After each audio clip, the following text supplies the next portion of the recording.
Comment un engin de pacotille, initialement camouflé sous l'appellation dérisoire de tracteur agricole,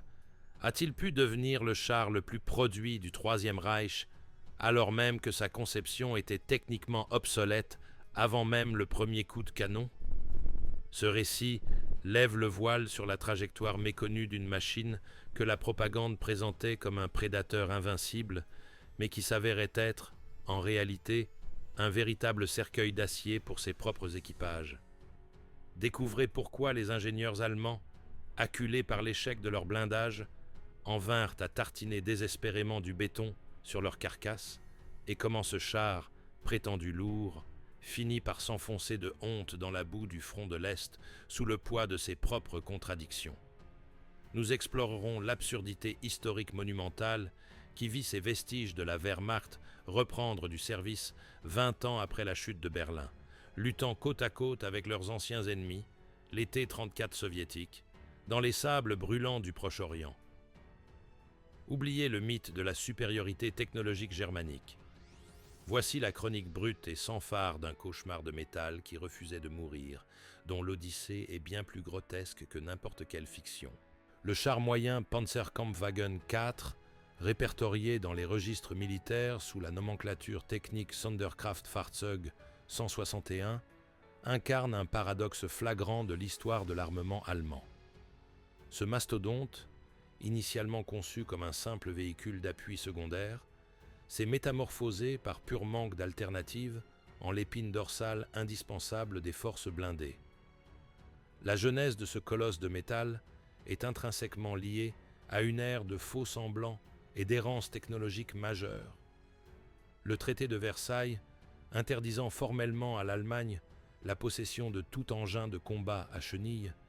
les ingénieurs furent contraints de camoufler leur création létale sous l'étiquette inoffensive de tracteur agricole. Avant que les concepteurs ne se fixent sur le modèle qui allait devenir le Panzer IV, l'industrie de l'armement gaspilla des ressources colossales dans des concepts proprement absurdes, tels que le Großtraktor ou le Neubaufahrzeug, véritables monuments à l'inefficacité technique avec leurs tourelles multiples et leurs mécanismes inutilement sophistiqués. Ces monstres, pesant plus de 20 tonnes, souffraient d'une surcharge chronique et d'une mobilité quasi inexistante, les rendant totalement inaptes à la guerre de mouvement moderne, forçant ainsi les autorités à abandonner ces impasses pour initier le projet d'un véhicule d'accompagnement plus pragmatique. La compétition pour ce nouveau char de soutien, désigné en interne sous le nom de véhicule de chef de bataillon, mit en lumière les limites techniques de l'époque lorsque le projet de Rheinmetall fut évincé par celui de la firme Krupp, bien que cette dernière n'ait proposé aucune solution révolutionnaire, mais plutôt un compromis conservateur. Une curiosité technique, révélatrice d'une conception hâtive et de l'exiguïté de l'espace interne, réside dans l'architecture asymétrique du véhicule. La tourelle fut décalée d'environ 8 cm vers la gauche, tandis que le moteur fut déplacé de 15 cm vers la droite, une contrainte physique nécessaire pour laisser passer l'arbre de transmission, reliant le bloc moteur arrière à la boîte de vitesse située à l'avant. Au lieu de privilégier une suspension à barre de torsion avant-gardiste, les constructeurs s'obstinèrent à utiliser une suspension à ressort à lames archaïques, composée de 8 petits galets de roulement par côté.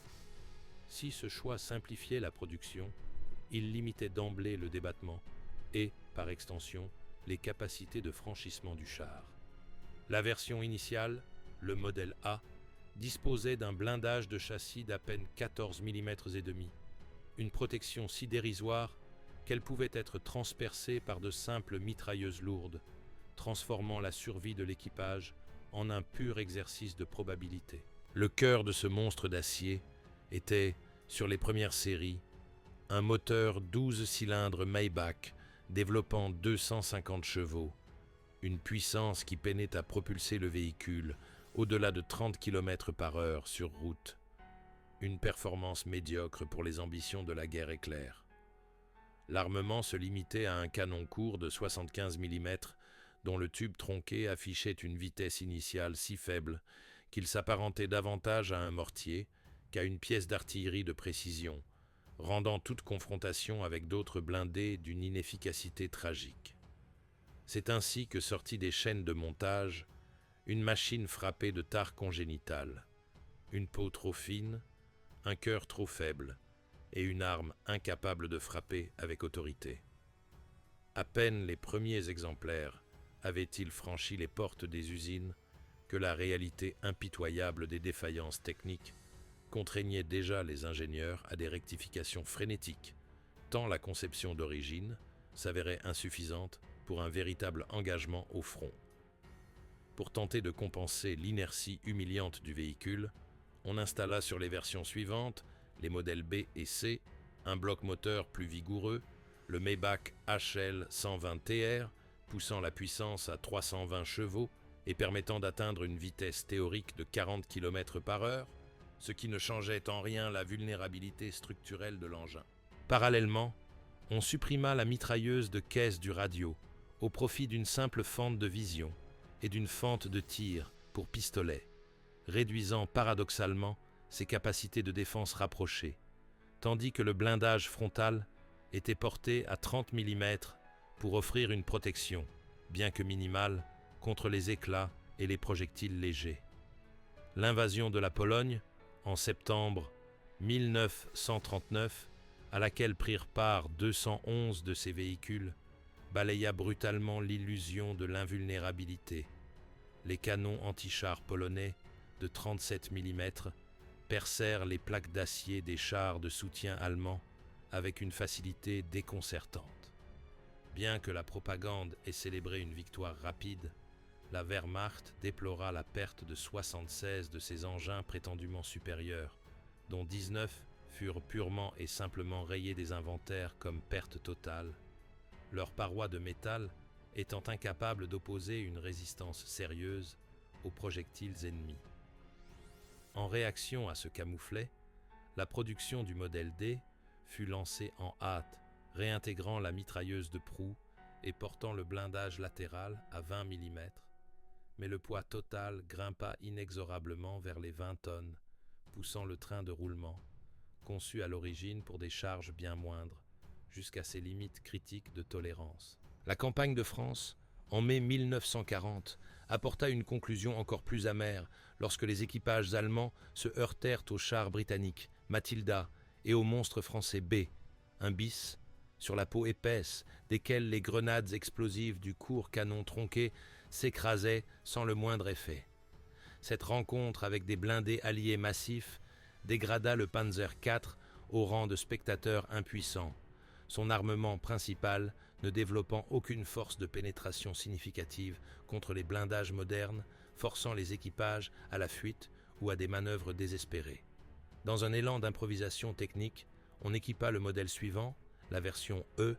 de plaques d'acier additionnelles de 30 mm simplement boulonnées sur la face avant, ce qui fit bondir le poids à 21 tonnes, aggravant l'usure des ressorts à lame avant et sabotant davantage la mobilité. Malgré des succès tactiques qui tenaient plus à l'usage de la radio qu'à la qualité du matériel, la Wehrmacht s'enfonçait vers l'est avec un char alourdi et ralenti, dont la puissance offensive stagnait lamentablement au niveau des années d'avant-guerre. L'offensive lancée contre l'Est en juin 1941 marqua l'effondrement définitif de la doctrine blindée allemande, alors que les équipages du Panzer IV, que les manuels de service qualifiaient encore par euphémisme de véhicules lourds, subissaient une surprise traumatisante. Tandis que la propagande vantait une suprématie technique absolue, les soldats découvrirent au front que leurs engins étaient virtuellement impuissants face aux modèles soviétiques T-34 et K-5, dont le blindage incliné moderne faisait ricocher les lents projectiles du canon court allemand comme de simples graviers inoffensifs. Plus humiliant encore, les chars légers soviétiques, armés de leurs petites pièces de 45 mm, transperçaient sans peine le blindage du Panzer IV, entraînant la destruction de 348 de ses prétendues armes miracles sur le seul front de l'Est, au cours de l'année 1941. Une tragédie identique se jouait simultanément dans les sables du désert nord-africain, où les rares Panzer IV disponibles se brisèrent contre les chars d'infanterie britanniques Matilda, confirmant une fois de plus leur totale inadéquation en duel direct. Le général de division von Mellenthin nota plus tard avec amertume que le canon de 75 mm, raccourci à seulement 24 calibres, ne possédait aucune force de pénétration digne de ce nom, en raison d'une vitesse initiale dérisoire. Les troupes furent ainsi contraintes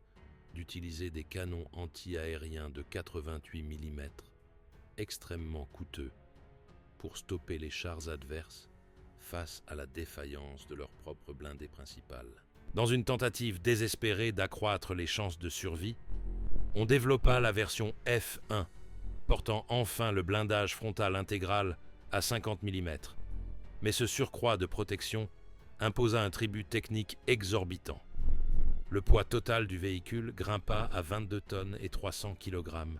augmentant la pression au sol de telle sorte que les chenilles étroites de 380 mm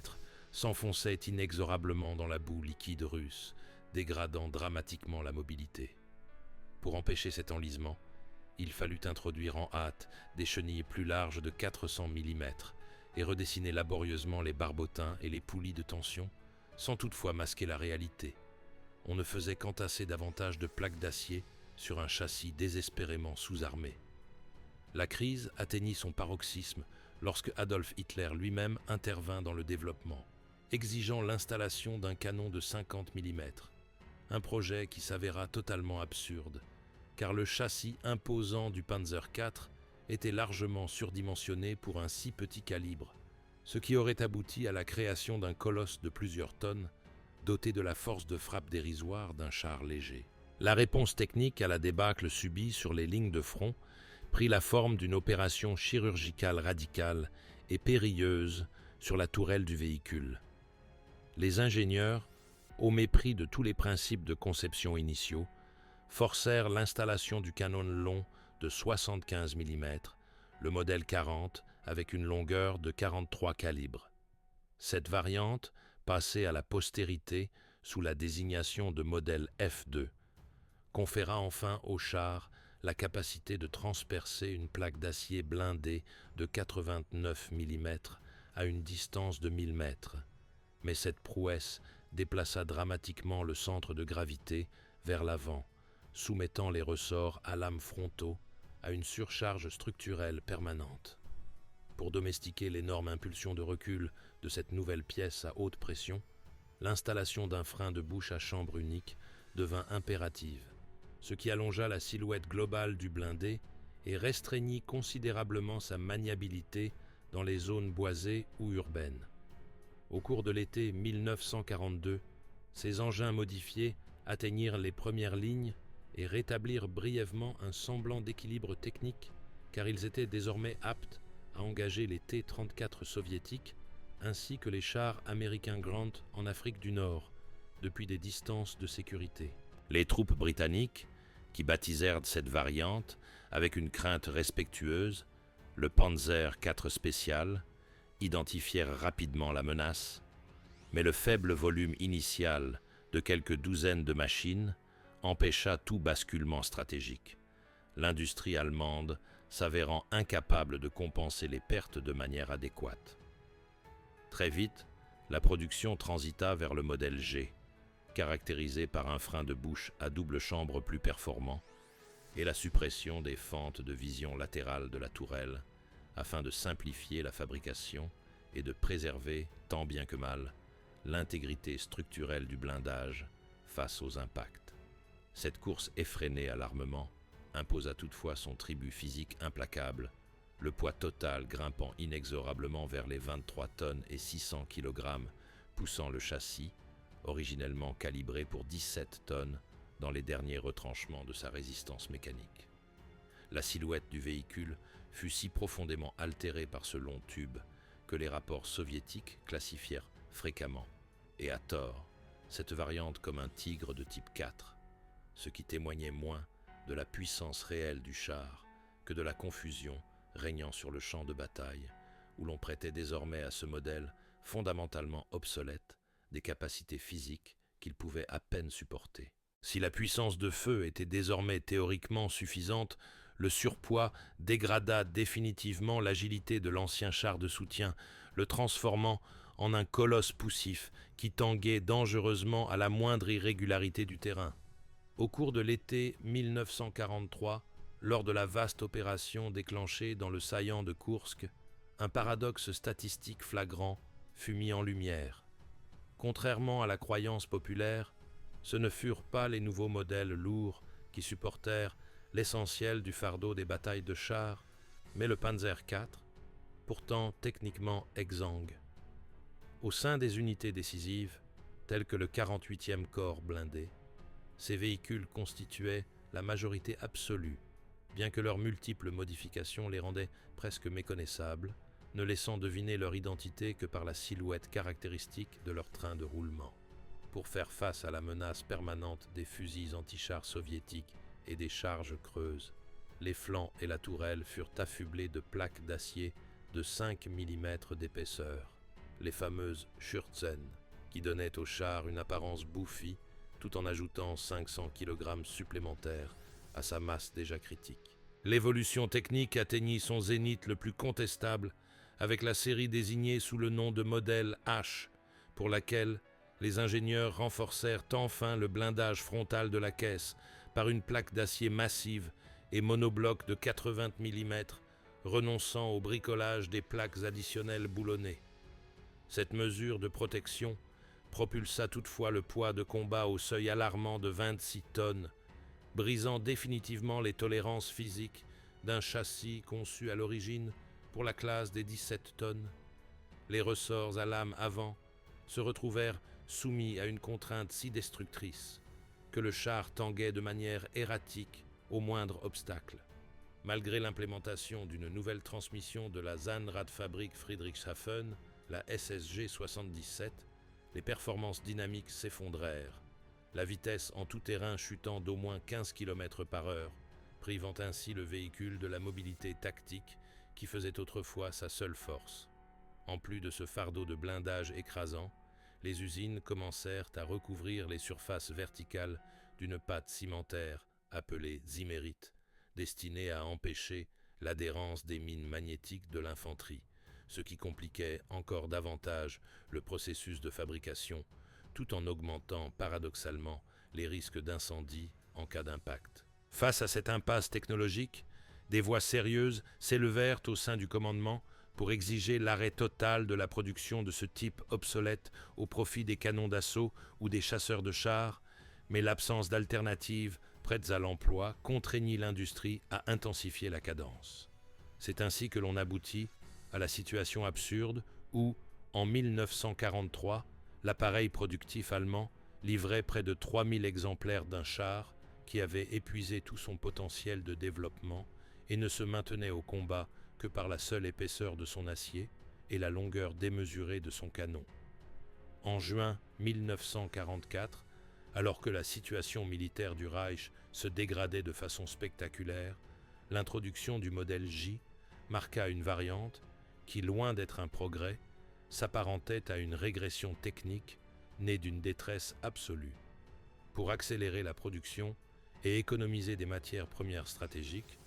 les constructeurs supprimèrent le moteur auxiliaire électrique de rotation de la tourelle. Dès lors, le tireur devait manœuvrer la lourde structure d'acier manuellement à l'aide d'une manivelle, une tâche qui confinait à l'impossible lorsque le char se trouvait en dévers et que la gravité s'opposait à la seule force musculaire de l'équipage. L'espace libéré par le retrait du générateur fut certes utilisé pour installer un réservoir de carburant supplémentaire de 200 litres afin d'augmenter une autonomie chroniquement dérisoire, mais cela ne changeait rien au fait que la capacité de réaction du véhicule en plein combat se trouvait radicalement amputée. Cette politique d'austérité imposée par les circonstances conduisit à d'autres simplifications qui sapèrent l'image de qualité autrefois associée à l'ingénierie germanique. On remplaça les protections latérales massives par de légers grillages métalliques, les Schürzen type Thomas. et l'on réduisit le nombre de galets de support de la chenille de 4 à 3 par côté, dans l'unique but d'économiser du métal et du temps de main-d'œuvre. Même le système d'échappement fut réduit à sa forme la plus primitive, les silencieux complexes cédant la place à de simples tubes verticaux dont la seule fonction était d'étouffer les flammes visibles en sortie, tandis que le vacarme assourdissant du moteur trahissait sans retenue la position du blindé. Dans un accès de mégalomanie technologique, les concepteurs tentèrent même de défier les lois de la physique en projetant de monter la tourelle étroite, beaucoup trop lourde, du Panzer V Panther sur le châssis déjà agonisant du Panzer IV, ou à défaut, de forcer l'installation de son long canon de 77 mm dans la tourelle existante. Ces expérimentations échouèrent lamentablement face à l'exiguïté de l'espace interne et à l'absence de portance du châssis,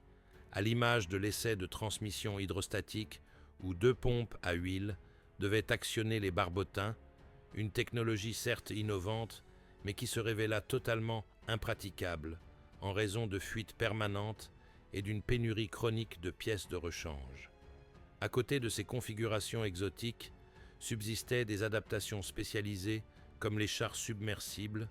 initialement développés pour l'invasion avortée de l'Angleterre, capables théoriquement d'opérer jusqu'à 15 mètres de profondeur grâce à des joints sophistiqués,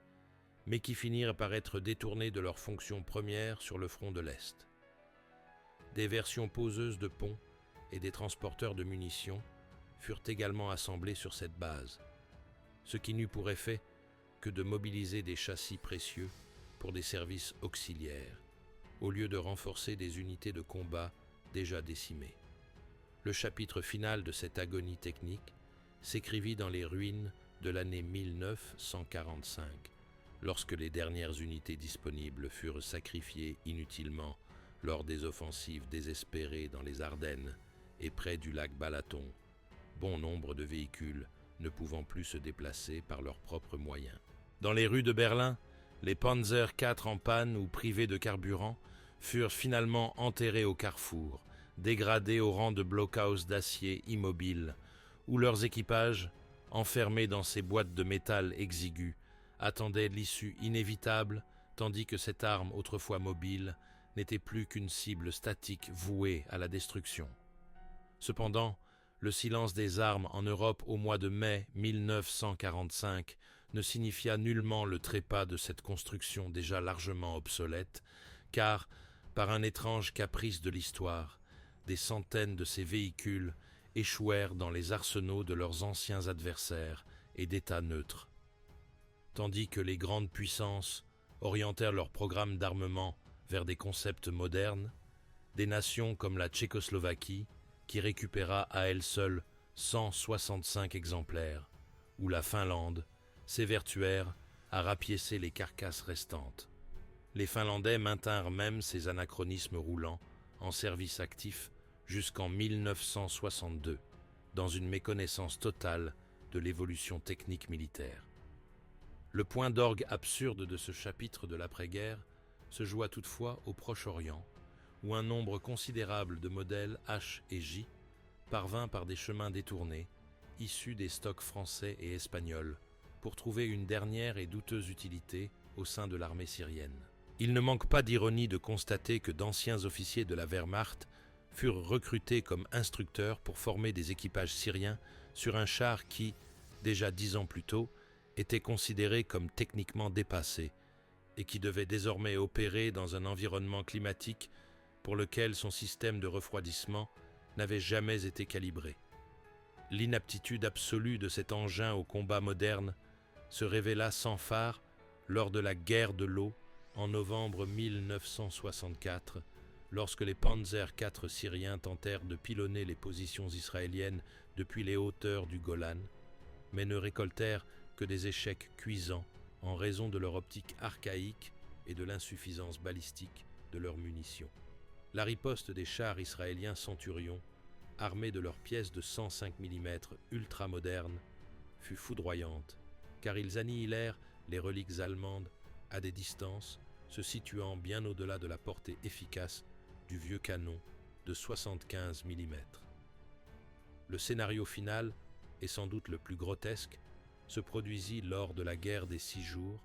en 1967, quand les derniers Panzer IV encore en état de marche montèrent au combat aux côtés de leurs anciens ennemis jurés, les T-34 soviétiques, offrant une image surréaliste de confusion historique. Le destin de ces ultimes unités fut scellé lorsqu'elles se heurtèrent au Super Sherman israélien, refermant ainsi la boucle de l'histoire. Le Panzer IV, conçu jadis pour dominer le monde, finit en carcasse calcinée dans les sables du désert, terrassé par ce type de char américain qu'il n'avait déjà pas réussi à vaincre de manière décisive durant la Seconde Guerre mondiale, confirmant une toute dernière fois, et de façon cinglante, l'infériorité technique de cette conception d'avant-guerre poussée au-delà de ses limites physiques.